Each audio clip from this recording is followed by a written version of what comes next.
Hello guys, कैसे हैं आप सभी लोग। और मैं हूं रहनुमा, आप सभी का बहुत बहुत वेलकम करती हूं।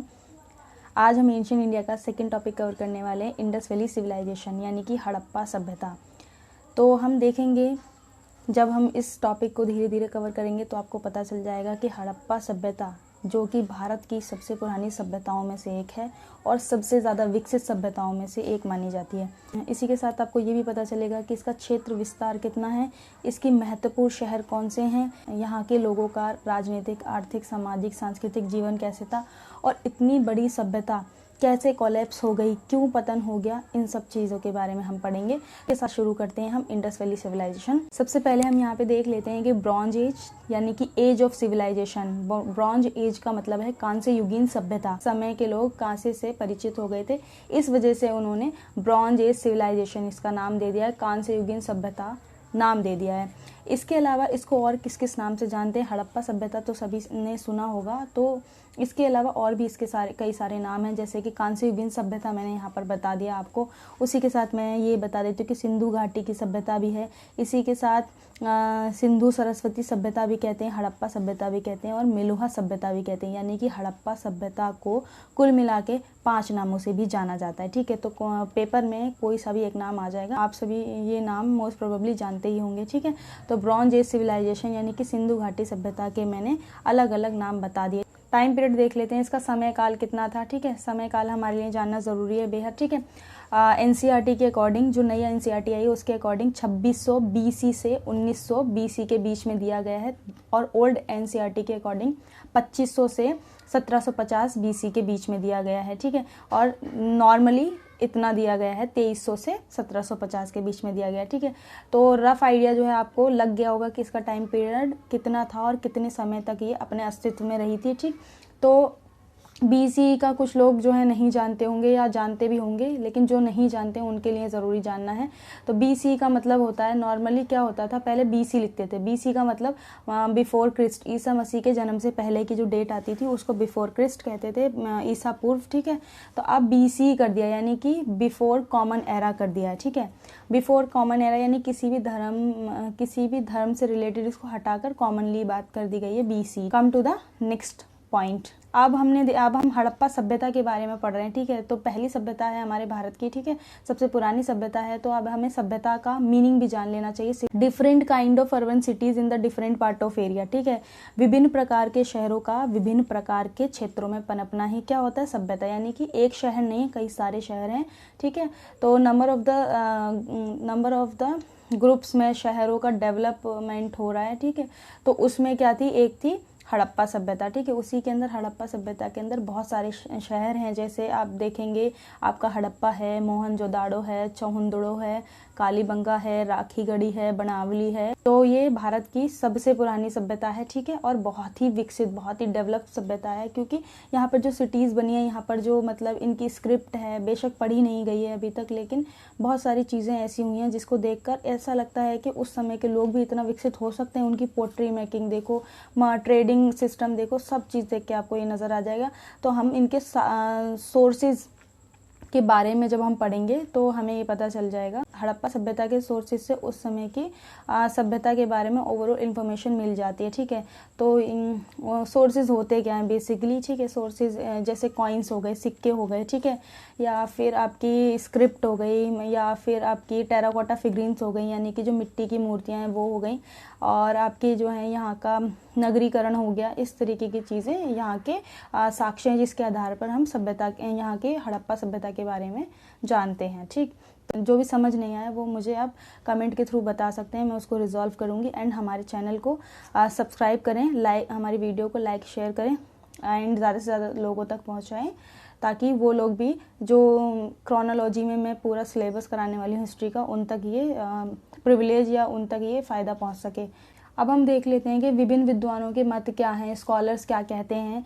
मतलब सिंधु घाटी की सभ्यता का नाम कैसे किसने दिया, कैसे किसने खोज करी, सबसे पहले वो हम जान लेते हैं। तो हम यहाँ पर देखते हैं सर जॉन मार्शल। ठीक है, very important, sir John Marshall, इन्होंने ही सबसे पहले सिंधु घाटी सभ्यता का नाम दिया। क्वेश्चन बन सकता है कि सिंधु घाटी सभ्यता का नाम किसने दिया, तो आंसर सही जाता है सर जॉन मार्शल।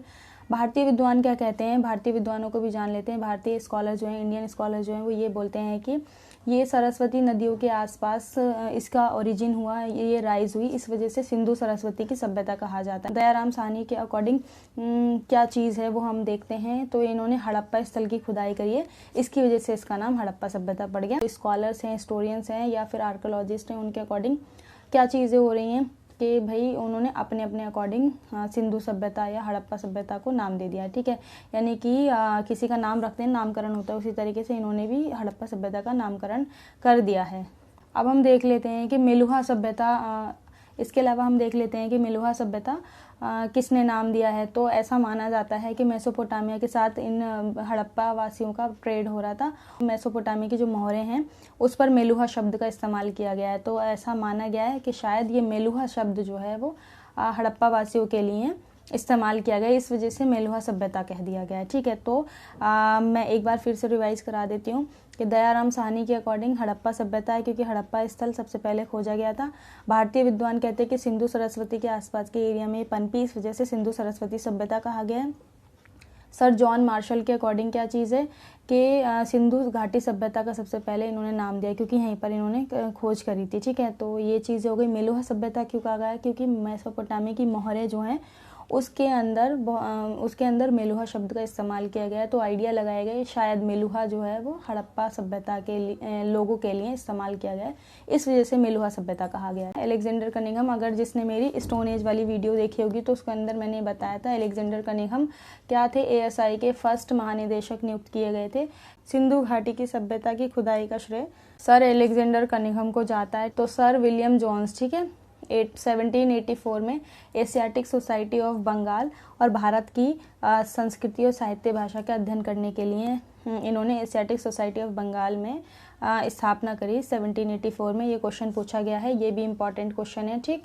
तो ये सोसाइटी का काम क्या था कि जो इंडिया का जो भी कल्चर है, इंडिया का जो भी लिटरेचर है, इंडिया का कल्चर जो भी लिटरेचर है उसकी स्टडी करना, ठीक है, कि भाई इंडियन है कैसे, ठीक है, इनका जो है हिस्ट्री क्या है, ठीक है। तभी अगर हिस्ट्री जानेंगे तभी इनके चीज़ों पर हम अच्छे से समझ सकते हैं या इनको अच्छे समझ सकते हैं या फिर अपने शासन के लिए अच्छे से इस्तेमाल कर सकते हैं। तो आप देख रहे होंगे 1784 का वो टाइम पीरियड है जब ब्रिटिशर्स पूरी तरीके से हमारे ऊपर पूरा कंट्रोल बना चुके थे, ठीक है। तो ये तभी की बात है और उसी वक्त खुदाई चली थी हड़प्पा सभ्यता, ठीक है।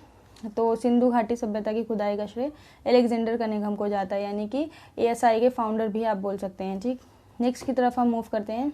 अब हम संपूर्ण जो भी है संपूर्ण सभ्यता का क्षेत्र विस्तार देखेंगे, यानी कि कितना इसका एक्सपेंशन था, क्या क्या चीज़ें थी, ठीक है।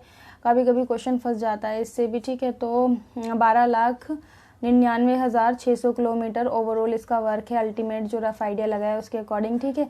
इसका किस आकार में फैली हुई है कि तो रेक्टेंगल है, ठीक है, त्रिभुजा आकार में फैली हुई है। ये जितने भी अब तक जो है खुदाई हो चुकी है, अनुसंधान रिसर्च हो चुकी है इन पर, ठीक है, उसके अनुसार उसके अकॉर्डिंग 2800 स्थल ज्ञात हो चुके हैं। इतने सारे स्थल इन रिसर्च और इन आर्कोलॉजी के थ्रू ज्ञात हो चुके हैं कि भाई इतने सारे स्थल थे हड़प्पा सभ्यता के अंदर। आप सोच सकते हैं कि 2800 स्थल किसी सभ्यता से रिलेटेड निकल कर अभी तक आ रहे हैं, तो अपने आप में कितनी महत्वपूर्ण सभ्यता होगी, ठीक। तो आपको ये याद रखना है। इंपॉर्टेंट चीज़ ये थी कि त्रिभुजा आकार है ये, सबसे ज़्यादा इंपॉर्टेंट चीज़ इसमें यही है, ठीक है। तो आपको याद रखना है। And come to the next point.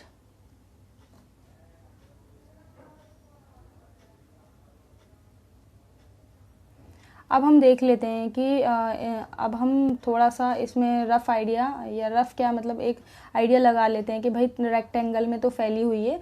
सो हम इसका अल्टीमेट आइडिया ये लगाते हैं कि इसका जो है ना नॉर्थ से साउथ के बीच में कितना विस्तार है इसका, कि north to south, west to east, ठीक है। तो आपका उत्तर से दक्षिण जब आप देखेंगे तो ये 1100 किलोमीटर फैली हुई है, ठीक। इस वाले एरिया में जब आप देखेंगे तो 1100 में फैली हुई है, और वेस्ट से ईस्ट की तरफ जब आप देखेंगे तो 1600 किलोमीटर है, ठीक है। 1600 किलोमीटर में फैली हुई है। तो ओवरऑल इसका एंगल कैसा है, ये इस तरीके से फैली हुई है, ठीक है। ये वाला एंगल है, ठीक है, इसका इस तरीके से फैली हुई है ये, ठीक है। इतने बड़े भूभाग को इसने घेरा हुआ है, इतने बड़े भूभाग में फैली हुई है हड़प्पा सभ्यता। तो काफ़ी छोटी मोटी सभ्यता नहीं है, काफ़ी अपने आप में अपने आप में काफ़ी बड़ी सभ्यता है, ठीक है। तो इसीलिए इससे क्वेश्चन भी बनते हैं हमेशा। तो अब हम देख लेते हैं कि भाई हमने देख लिया कि नॉर्थ से साउथ का हमने देख लिया, वेस्ट से ईस्ट का जब हमने देख लिया तो हमें ये भी पता चलना चाहिए कि नॉर्थ का पॉइंट कौन सा है हड़प्पा सभ्यता का, साउथ का पॉइंट कौन सा है आपका, ईस्ट का पॉइंट कौन सा है, वेस्ट का पॉइंट कौन सा है। इससे रिलेटेड क्वेश्चन आते हैं, मार्क कर लीजिए, इम्पॉर्टेंट है ये, ठीक है। तो नॉर्थ में आपका मांडा है, ठीक है, नॉर्थ में मांडा है। ये मांडा कहाँ पड़ता है? जम्मू कश्मीर में पड़ता है और इसके ये चिनाब नदी के आसपास वाला एरिया है। इसी के साथ आप जब सेकंड में देखेंगे तो सुत कांगे डोर है, ये बलूचिस्तान पाकिस्तान वाले एरिया में है, ठीक है। और फिर आलमगीरपुर मेरठ यूपी में पड़ता है, हिंड नदी के आसपास का एरिया। दैमाबाद महाराष्ट्र में पड़ता है। ओवरऑल इसका त्रिभुजा आकार है, 1600 किलोमीटर चौड़ाई में है और 1100 किलोमीटर लंबाई में है, यानी कि नॉर्थ से साउथ के बीच में 1100 किलोमीटर में फैली हुई है ये, और ईस्ट और वेस्ट से ईस्ट के बीच में 1600 किलोमीटर में फैली हुई है। तो होप सो आप लोग समझ पा रहे होंगे कि मैं क्या कह रही हूँ।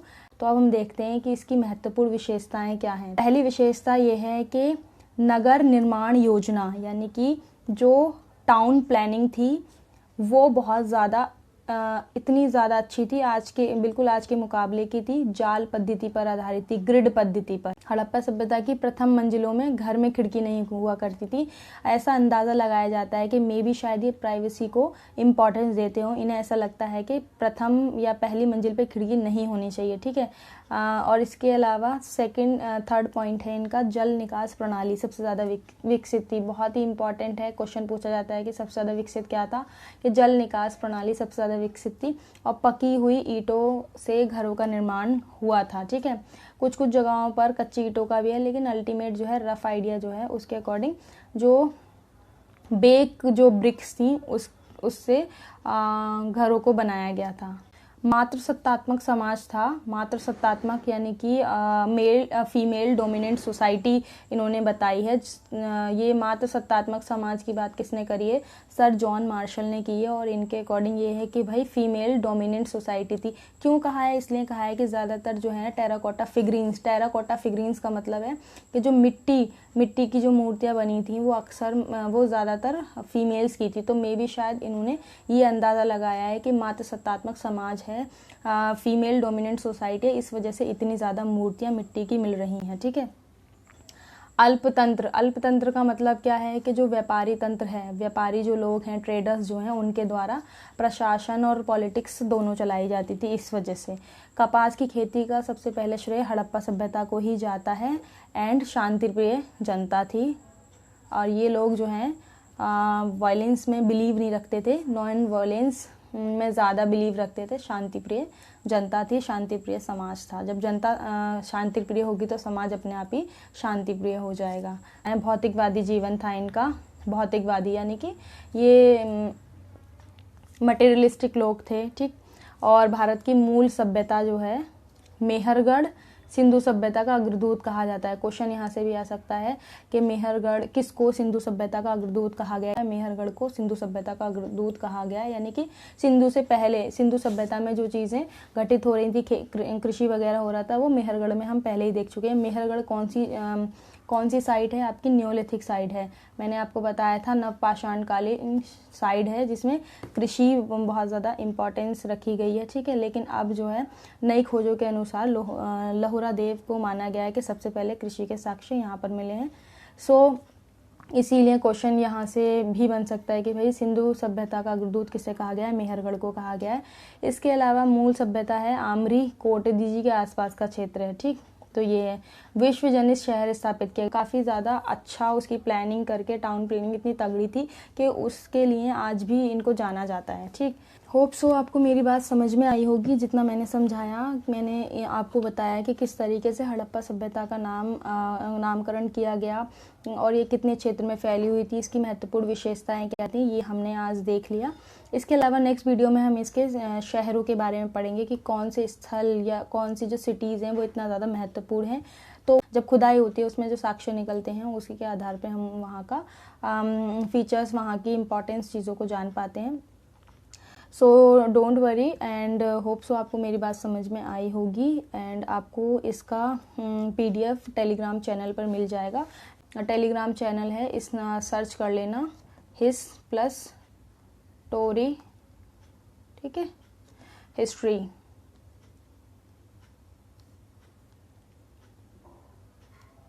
ये मेरा टेलीग्राम चैनल है एंड आपको यहाँ पर इसका PDF अवेलेबल हो जाएगा। एंड आप मेरी वीडियो को लाइक शेयर एंड सब्सक्राइब करना ना भूलें। एंड कोई भी डाउट क्वेरी हो आप कमेंट में अपना कमेंट ड्रॉप कर सकते हैं और मैं उसको एज पॉसिबल एज रिजॉल्व करूँगी जल्दी से जल्दी। And thank you so much, keep watching.